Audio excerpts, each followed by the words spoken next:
Magandang araw. Tatalakay naman ngayon dito sa Understanding the Self ay ang physical self. Ito ay nakapatungkol sa physical self at sa iba't ibang yugto ng buhay ng tao at ang mga pagbabago sa bawat yugto nito at ang mga pagbabago sa physical na kaanyaan sa bawat yugto nito. Sumunod ay ang epekto ng iba't ibang mga factors sa physical na pag-unlad ng isang tao at kung paano nakaaapekto ang kultura sa pagtingin ng tao sa sarili at sa kanyang katawan. Ang mga physical na pagbabago at pag-aaral ng physical na bahagi ng pagkatao ay nagkakaroon ng positibong pananaw sa sarili. Ang physical self ay tumutukoy sa katawan at lahat ng mga aspeto ng physical na kalusugan at anyo pa sa mga aspeto ng buong pagkatao. Inubuo ito ng mga iba't ibang bahagi ulad ng katawan. Ang katawan ay ang physical na bahagi ng isang pagkatao. Kabilang balat, talabnan, buto at iba pa. Ito ang bahagi ng sarili na makikita ng iba at maaaring gamitin para sa mga gawain tulad ng paggalaw, pagsayaw at kalawa ay kalusugan. Ang physical self ay konektado sa kalusugan. Ito ay naglalaman ng kondisyon sa kalusugan kabilang na ang mga timbang, presyo ng dugo, antas na kolesterol at iba pang bahagi ng kalusugan. Pag-aalaga sa kalusugan ng katawan ay isang mahalagang bahagi ng pag-aalaga ng physical self. Katlo ay estilo ng buhay. Ito ay may kaugnayan sa mga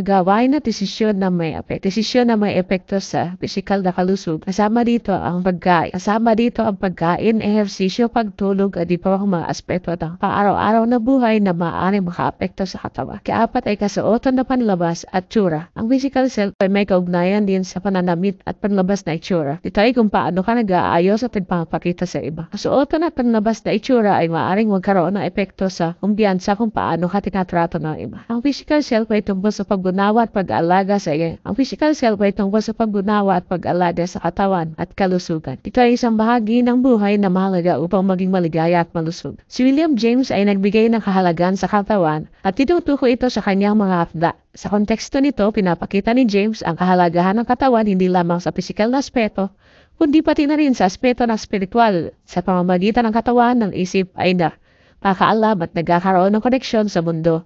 Ang mga bodily sensations ay nagbibigay ng input sa isip at nagbibigay daan para sa pagbuo ng personalidad at kamalayan ng isang tao.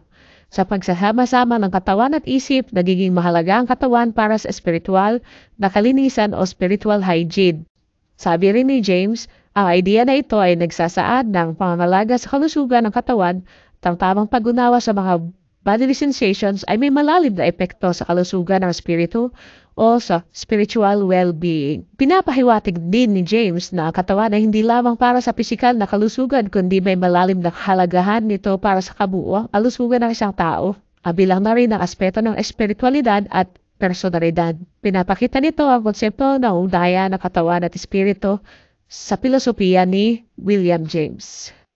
Sa pahayag ni Sigmund Freud, pinapakita ng kahalagahan ng katawan o physical body bilang pangunahing aspeto ng karanasan ng tao, partikular sa pagbuo ng personalidad. Sa kanyang teorya ng psychoanalysis, ipinaliwanag ni Freud na ang katawan ay may malalim na papel sa pagbuo ng karanasan ng isang tao. Makikita ang mga paliwanag na ito sa kanyang mga pag-aaral tulad ng ego or body ego, bodily impulses at saka defense mechanisms. Sa mga pag-aaral na ito, napakita ni Freud na siya ay nagbibigay diin sa ugnayan ng katawan at karanasan ng tao. Nagpapakita kung paano ito nakaka-impluwensya sa pagbuo ng personalidad at sa panggunawa ng isang tao sa sarili at sa mundo. Ito ay nagpapakita ng kahalagahan ng physical body bilang sentro ng karanasan ng tao sa kanyang teorya ng psychoanalysis. Pahayag ni Maurice Ponti, pinapakita niya na ang kanyang pananaw ng katawan ay hindi lamang bahagi ng tao, kundi ito ang sentro ng paggunawa sa mundo. Ang katawan ay hindi lamang instrumento ng isip, kundi aktibong bahagi ng proseso ng paggunawa at karanasan ng tao sa kanyang kapaligiran. Ito ang nagpapakita ng kahalagahan ng katawan sa pagiging tao at sa pag-unawa sa mundo. Sa pahayag ni Erikson sa kanyang konsepto na psychosocial development kung saan ang karanasan ng tao ay nakasalalay sa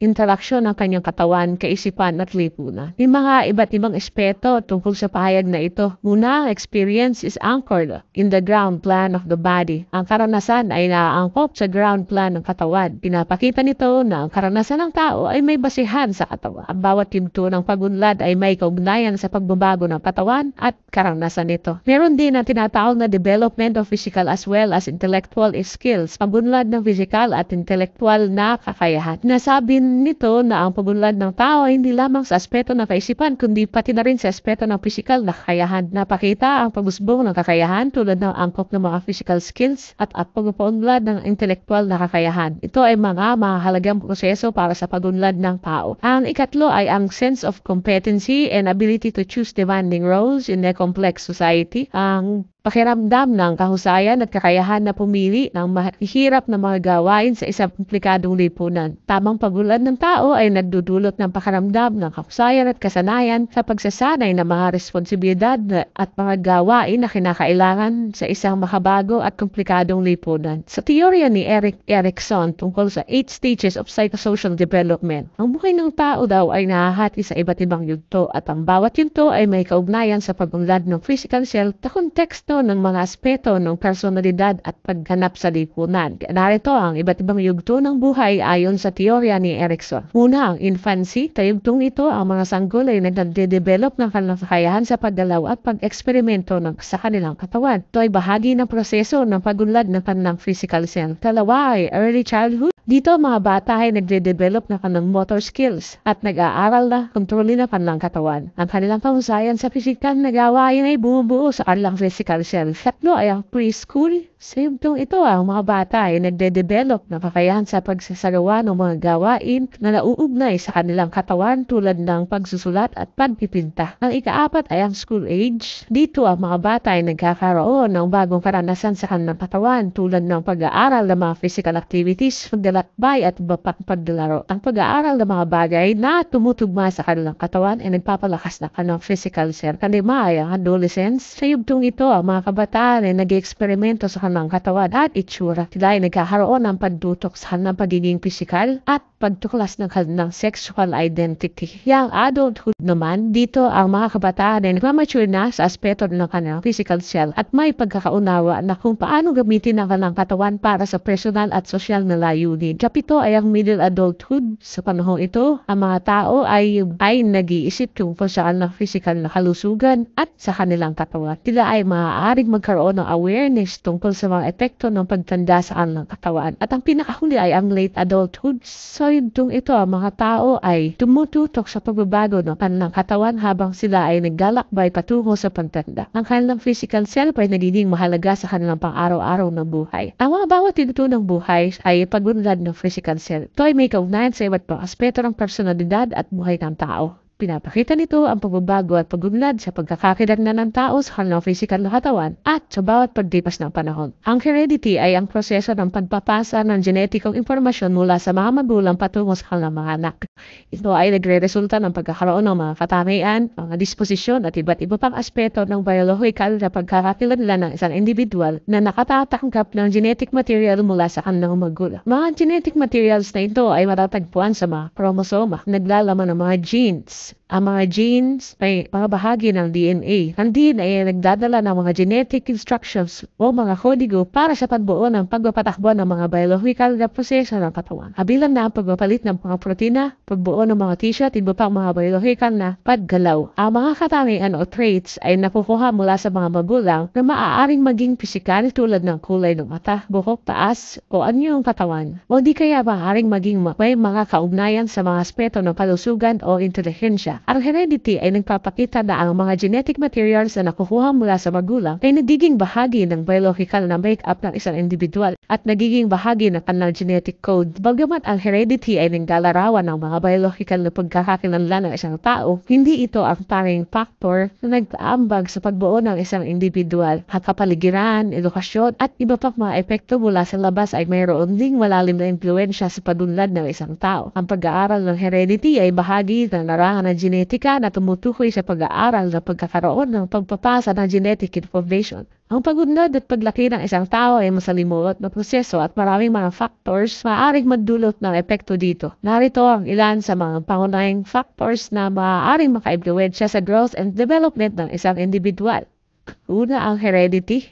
Ang mga genetic factors na nakukuha mula sa mga magulang ay naglalaman ng mga impormasyon tungkol sa mga pisikal na katangian at mga predisposisyon sa mga sakit na maaaring makaapekto sa paglago at pag-unlad. Ikalawa, ang nutrisyon. Tamang nutrisyon at pagkain ay mahalaga para sa tamang paglago at pagpapabuti ng kalusugan. Ang kakulangan sa mahalagang nutrients ay maaaring magdulot ng problema sa paglaki at pag-unlad. Katlo, ang kapaligiran. Ang mga kalagayan sa kapaligiran kung saan lumaki ang isang tao, kabilang na ang kalidad ng tubig, kalinisan at klima, ay maaaring magdulot ng epekto sa kalusugan at kagalingan. Kaapat, ang kalusugan. Ang pangkalahatang kalusugan kasama na ang mga sakit at kondisyon ay maaaring magkaroon ng malalim na epekto sa kakayahan ng tao na umunlad at lumago. Kalima, edukasyon. Ang edukasyon ay nagbibigay daan sa pag-unlad ng intelektual at kakayahan at kasanayan. Ito ay mahalaga para sa mga oportunidad sa hinaharap. Kaanim, magulang at pamilya.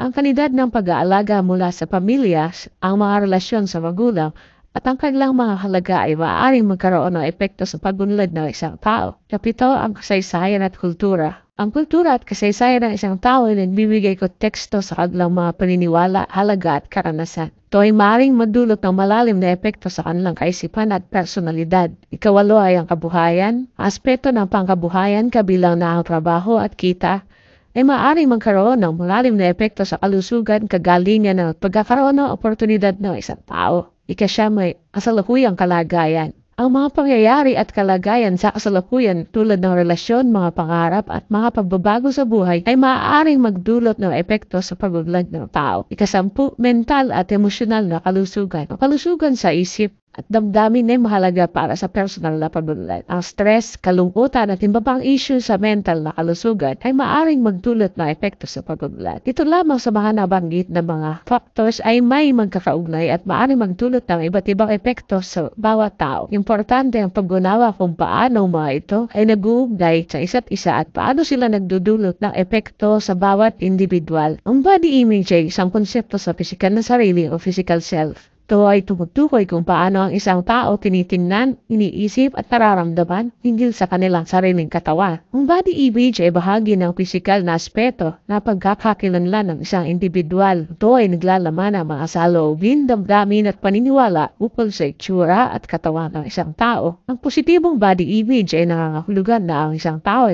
ay positibong pananaw at piyansa sa kanyang sariling katawan. Ito ay nagpapahayag ng kalusugan at kahalagahan ng pagtanggap sa sarili. Sa kabilang banda, ang negatibong body image ay nakakahulugan na hindi kasiyasiyak pananaw o kawalan ng kumpiyansa sa sariling katawan. Ang body image ay maaaring mabuo o magbago sa buong buhay ng isang tao. Maaaring makaapekto sa kanyang pisikal at mental na kalusugan. Ito ay lubos na naapektuhan ng mga factors tulad ng kultura, media, peer pressure at iba pang mga panlabas na impluwensya. Ang positibong body image ay maaaring magdulot ng mas mataas na kumpiyansa, kalusugan at kaginhawahan, habang ang negatibong body image ay maaaring magdulot ng stress, kawalan ng kumpiyansa sa sarili at iba pang mga isyong pangkalusugan. Ang body image ay isang mahalagang bahagi ng physical self o physical na sarili ng isang tao. Ito ay tumutukoy kung paano ang isang tao ay nagpapakita ng kanyang katawan sa sarili at sa iba pa at kung paano ito nag-aambag sa kanilang pag-unawa at sa kanilang sariling physical na pagkakakilanlan. Ang kultura ay may malalim na epekto sa body image at self-esteem ng mga tao.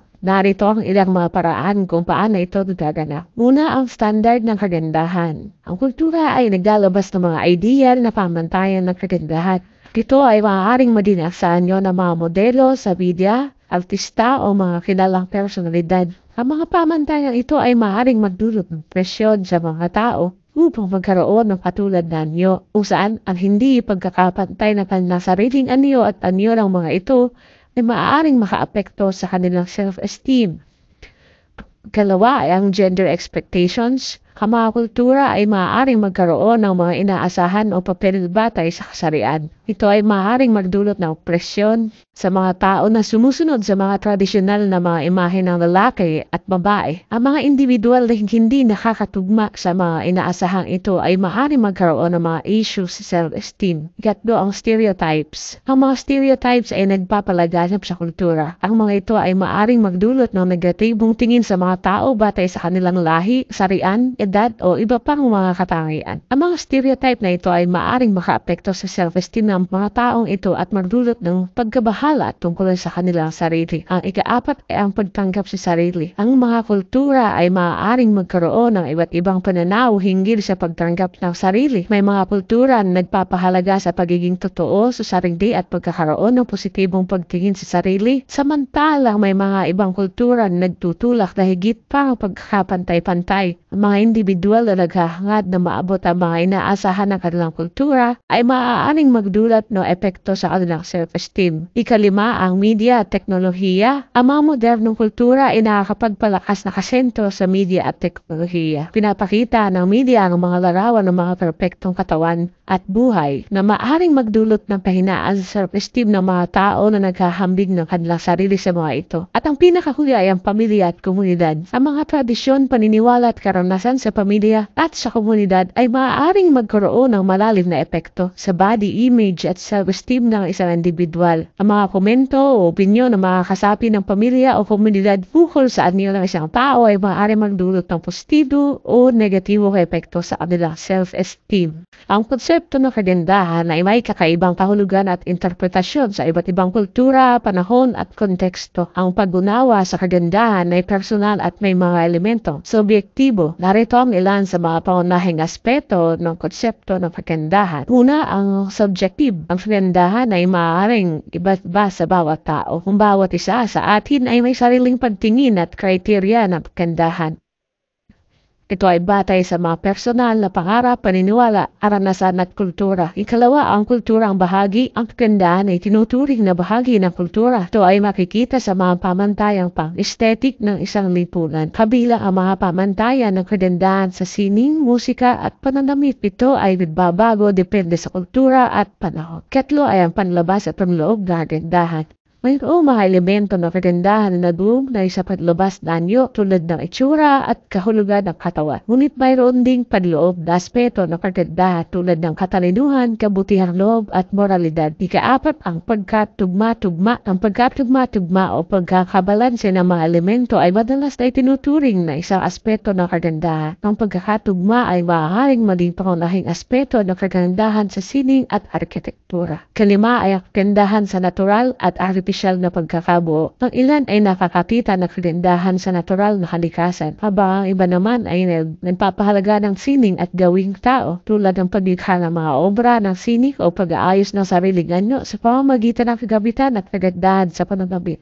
ika-6 ay ang kagandahan at pagiging unique. Marami sa mga kagandahan ay nauugnay sa pagiging natatangi at hindi pangkaraniwan. Ang mga bagay o tao na kakaiba at hindi katulad ng iba ay madalas na itinuturing na maganda. ika-7, media at ang kulturang pop. Ang media kabilang ang mga pelikula, telebisyon at mga modelo sa mga magazine ay malaki ang impluwensya kung paano itinuturing ang kagandahan. Ang mga paniniwala ukol sa kagandahan maaaring maapektuhan ng mga ideal na itinatampok sa media. Mahalaga ring tandaan na ang konsepto ng kagandahan ay patuloy na nagbabago at nag-evolve. Ito ay maaaring magbago batay sa pag-usbong ng mga kultura, ang lipod ng pagbabago, mga individual na paniniwala. Ang mahalaga ay ang bawat isa sa atin ay may sariling kahulugan na kagandahan. At ito ay dapat igalang at yakapin.